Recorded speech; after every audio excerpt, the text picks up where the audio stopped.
नमस्कार बच्चों, मैं ओमवीर सिंह स्वागत करता हूं आपका अपने यूट्यूब चैनल EWO में।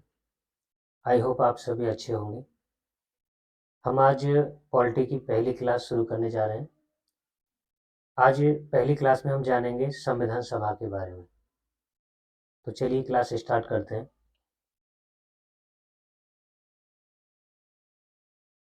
संविधान सभा, सबसे पहले हम जानते हैं कि भारत का संविधान बनने के लिए जरूरत किस चीज़ की थी। हम सभी जानते हैं कि अगर हमें किसी भी चीज़ का निर्माण करना हो, चाहे कोई संस्था हो या कोई एक पुस्तक ही लिखनी हो, तो सबसे पहले हमें कुछ लोगों की समिति गठित करनी पड़ेगी। साथ में उसके लिए एक योजना बनानी पड़ेगी। हमें सोचना पड़ेगा। सबसे पहले हम विचार करेंगे, उसे लोगों के सामने रखेंगे। उसके बाद में उस पर जब क्रिया की जाएगी, तब जाकर के हम उस कार्य को पूरा कर पाएंगे। तो ऐसे ही जब हमारी संविधान सभा का निर्माण होने जा रहा था, उससे पहले कहीं ना कहीं, कभी ना कभी पहले किसी ने संविधान सभा की मांग तो की होगी। तो आखिर सबसे पहले संविधान सभा की मांग किसके द्वारा की गई और वो मांगे किस प्रकार की थी, ये हम सबसे पहले जानते हैं। तो संविधान सभा के निर्माण के लिए सबसे पहले एक अनौपचारिक मांग की गई। अनौपचारिक, औपचारिक और आधिकारिक मांग, ये 3 तरह की मांगे की गई थी। तो सबसे पहले हम इन तीनों मांगों के बारे में जान लेते हैं कि अनौपचारिक मांग क्या है, औपचारिक मांग क्या है, आधिकारिक मांग क्या है।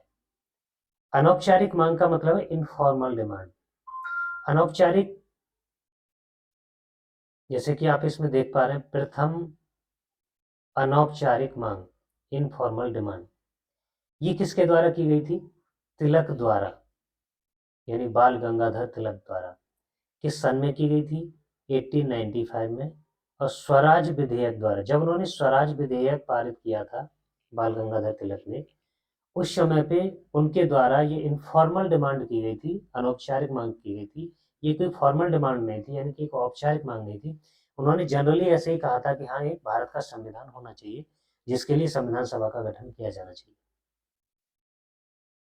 इनफॉर्मल और फॉर्मल का मतलब है कि फॉर्मल कोई औपचारिक रूप से, मतलब एक संस्था की तरफ से कोई डिमांड की जाए, कोई मांग की जाए, जो एक वैलिड संस्था हो, तो वो कहलाएगी औपचारिक मांग। और अगर कोई ऐसे ही बिना किसी संस्था के ऐसे ही बोल दे, तो इसको कह लेंगे अनौपचारिक मांग, इनफॉर्मल डिमांड। तो सबसे पहले संविधान सभा की अनौपचारिक मांग तिलक द्वारा की गई, जो कि 1895 में स्वराज विधेयक के द्वारा की गई थी। औपचारिक डिमांड, फॉर्मल डिमांड, यानी कि औपचारिक रूप से संविधान सभा की जो मांग की गई, वो किसके द्वारा की गई? MN राय, जिनको मानवेंद्र नाथ राय कहते हैं, सन 1934 में। ये तीनों ही डिमांड एग्जाम में पूछी जाती हैं, ध्यान रखना है। Informal demand, formal demand, official demand. Official means आधिकारिक मांग। ऑफिशियल का मतलब क्या हो गया कि हमने आधिकारिक रूप से घोषणा कर दी कि हमें संविधान सभा की जो कार्यकारी कमेटी है या संविधान सभा का जो हमें गठन करना है, उसकी हम मांग करते हैं, हम उसके लिए पूरी तरह से आश्वस्त हैं। तो 1935 में, 1935 में कांग्रेस ने पहली बार ऑफिशियल रूप से संविधान सभा की मांग की, आधिकारिक मांग। ये पहली आधिकारिक मांग थी जिसमें ये घोषणा की गई कि भारत की संविधान सभा होनी चाहिए, जो अपना संविधान स्वयं निर्मित कर सके। उससे पहले औपचारिक रूप से मांग की गई, अनौपचारिक रूप से मांग की गई। तीनों ही मांगों का हमें ध्यान रखना है। पहली मांग कब थी? 1895 में। 1857 के स्वतंत्रता संग्राम के पश्चात 1895 में स्वराज विधेयक द्वारा। हम एक थोड़ा सा टाइमिंग को भी ध्यान रखते हुए इनको याद करेंगे कि कब 1895, उसके बाद औपचारिक मांग कभी 1934, इतने सालों के बाद। ये 1800 की बात है जब अनौपचारिक मांग हुई थी, और ये 1900 की बात है जब औपचारिक मांग हुई थी। आधिकारिक मांग कभी 1900 में ही 1935 में 1 साल बाद हुई। एम.एन. राय ने जब औपचारिक मांग की उसके 1 साल बाद ही कांग्रेस के द्वारा ऑफिशियल डिमांड कर दी कि हमारी संविधान सभा होनी चाहिए। ध्यान रहेगा। नेक्स्ट आगे हम चलते हैं। कुछ कथन हैं जिनके बारे में हम अच्छे से समझेंगे। ये कथन हैं जो गांधी जी ने कहे हैं 1922 में। सन 1922 में गांधी जी ने कहा कि भारतीय संविधान भारतीयों की इच्छा के अनुसार होगा। कैसा होगा भारतीय संविधान? भारतीयों की इच्छा के अनुसार, यानी कि जैसा भारतीय चाहेंगे वैसा भारतीयों का संविधान होना चाहिए। ऐसा नहीं कि संविधान में कुछ भी डाल दो, वो भारतीयों की इच्छा के हिसाब से होना चाहिए। नेक्स्ट है 1928, यानी ये 1922 में गांधी जी ने कहा, और मांग जो हो रही है 1935 में हो रही है संविधान सभा की। ये डेट ध्यान रखनी है। 1928 में मोतीलाल नेहरू ने नेहरू रिपोर्ट पेश की। ये क्वेश्चन बहुत इंपॉर्टेंट है, और एग्जाम में कोई भी वनडे एग्जाम हो ये बहुत ज़्यादा पूछा जाता है। नेहरू रिपोर्ट कब पेश की गई? सन 1928। ध्यान रखना है, बहुत ज़्यादा पूछा जाता है। आगे क्वेश्चन है अगस्त प्रस्ताव। अगस्त प्रस्ताव कब पारित हुआ? ये भी बहुत पूछा जाता है। तो आप ध्यान रखेंगे कि अगस्त प्रस्ताव 8 अगस्त सन 1940 को पारित हुआ, और ये किसके द्वारा पेश किया गया ये भी पूछा जाता है।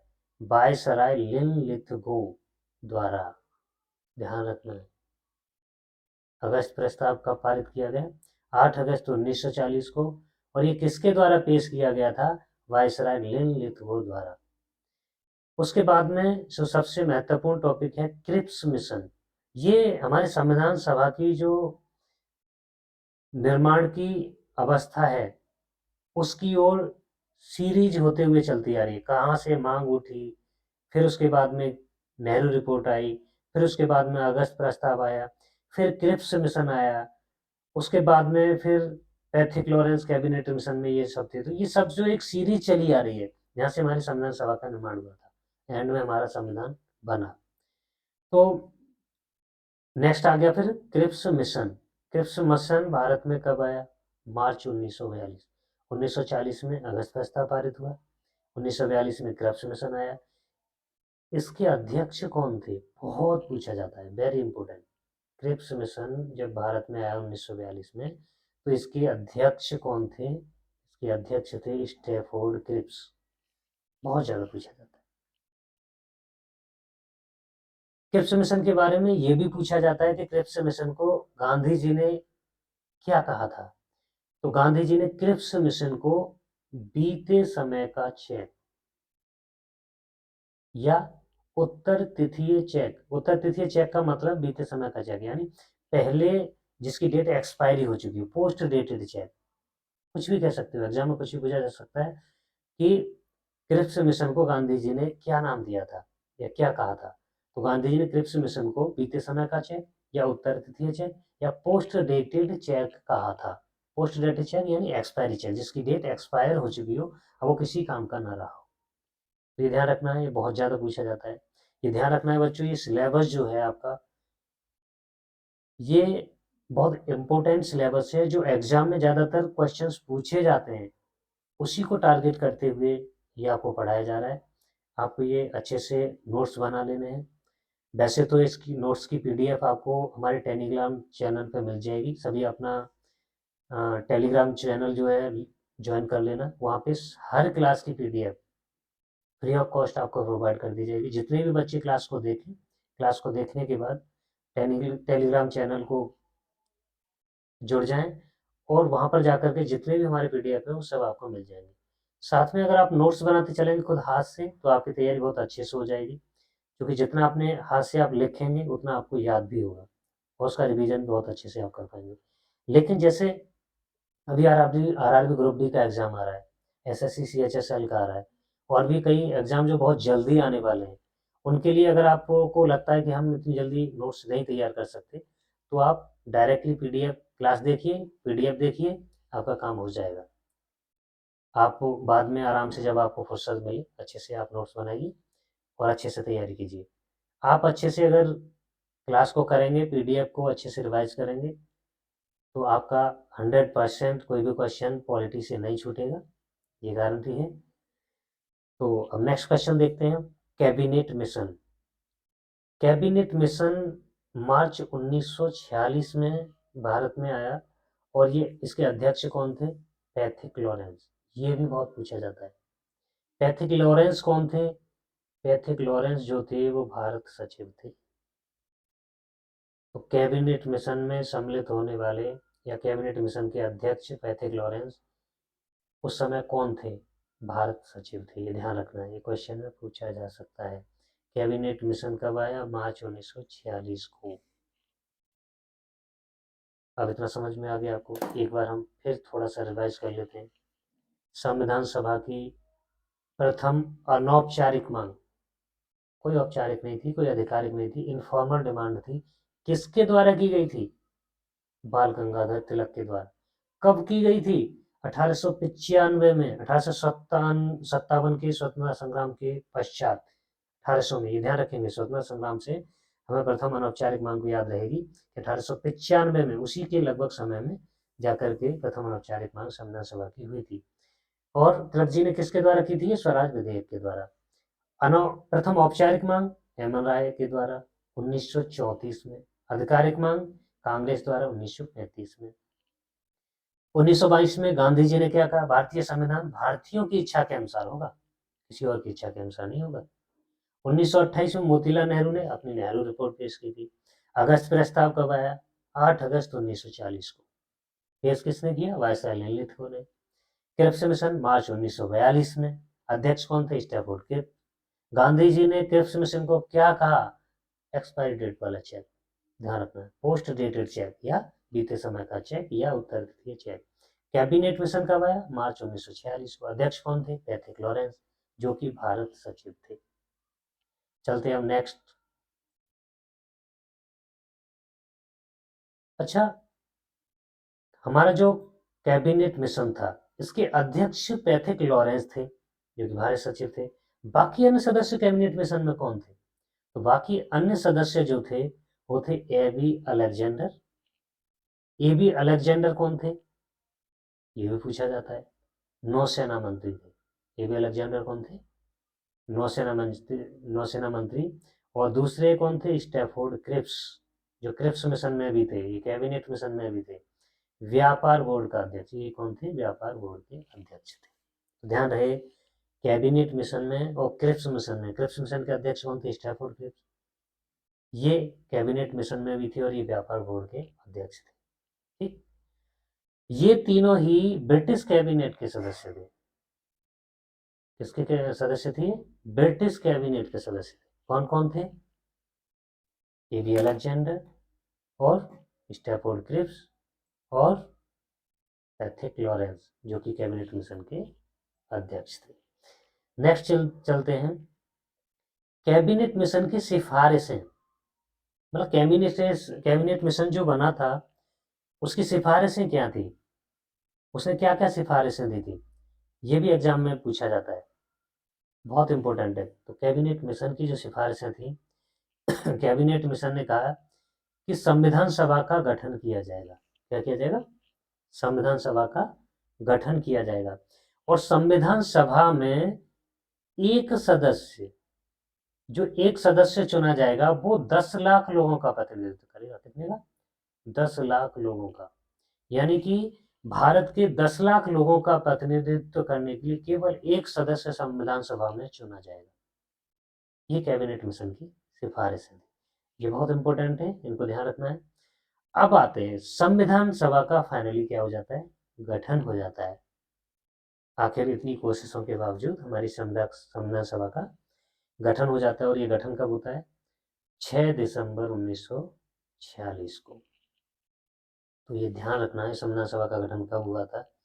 ये वेरी इंपॉर्टेंट क्वेश्चन है, बहुत ज़्यादा पूछा जाता है। 6 दिसंबर 1946 को। अब संविधान सभा के बारे में, गठन हो गया, संविधान सभा बन चुकी है। अब संविधान सभा के बारे में हम जानते हैं कि संविधान सभा में सदस्य कितने थे। तो टोटल जो सदस्य थे संविधान सभा में वो 389 थे, 389 सदस्य। जिन 389 सदस्यों में ब्रिटिश भारत का मतलब है कि जो भारत का क्षेत्र ब्रिटिश यानी अंग्रेजों के अधीन था, उससे कितने थे? ब्रिटिश भारत से 296 थे, 389। 296 में 292 तो प्रांतों से थे और 4 थे चीफ कमिश्नरी प्रांत से। चीफ कमिश्नरी प्रांत कौन कौन से थे? तो 4 चीफ कमिश्नरी प्रांत जो थे वो 1 नंबर पे था दिल्ली, दूसरे नंबर पे अजमेर जिसको मारमार भी बोलते थे, तीसरे नंबर पे कुर्ग कर्नाटक था और चौथे नंबर पे था बलूचिस्तान। इन चारों से एक एक सदस्य संविधान सभा में लिया गया था। दिल्ली से भी एक, अजमेर मारमार से भी एक, कुर्ग कर्नाटक से एक और बलूचिस्तान से भी एक।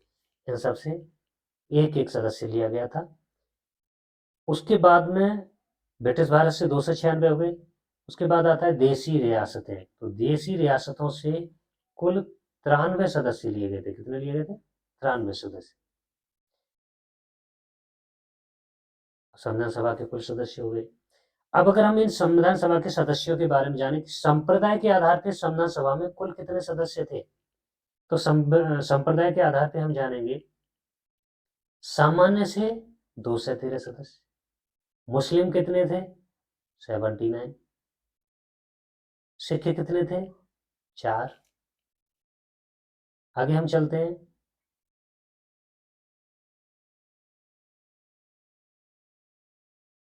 एससी से कितने थे? 26 और एसटी से कितने से? 33। संविधान सभा में कुल महिलाएं कितनी थी? जो संविधान सभा थी उसमें कुल महिलाएं कितनी थी? 15। बहुत इंपॉर्टेंट है, मोस्ट इंपॉर्टेंट क्वेश्चन है ये। संविधान सभा में महिलाएं कितनी थी? 15। ध्यान रखना है। नेक्स्ट, संविधान सभा का चुनाव इलेक्शन कब किया था? तो संविधान सभा का चुनाव भारत में जो हुआ था जुलाई अगस्त 1946 में, यानी कि जुलाई और अगस्त दोनों महीनों में ये चुनाव चला था, इसे जुलाई अगस्त बोला जाता है। 1946 में ये चुनाव कैसा था? अप्रत्यक्ष चुनाव था। यानी कि जैसे हम देखते हैं कि हम जब चुनाव चलते हैं तो गांव में सभी लोग चुनाव में वो हिस्सा लेते हैं, वोट डालते हैं, तो वैसा नहीं था। आम जनता को चुनाव से दूर रखा गया था।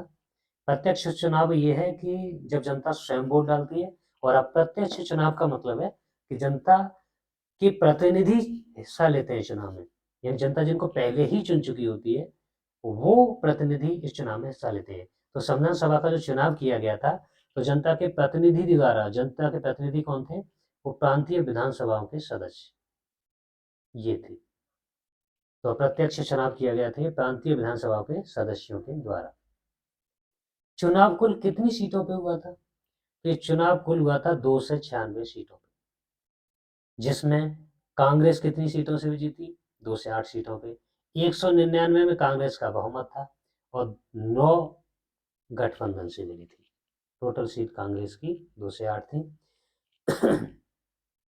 मुस्लिम लीग की 73 सीट थी और अन्य 15 सीट। ये चुनाव की रिजल्ट है। नोट,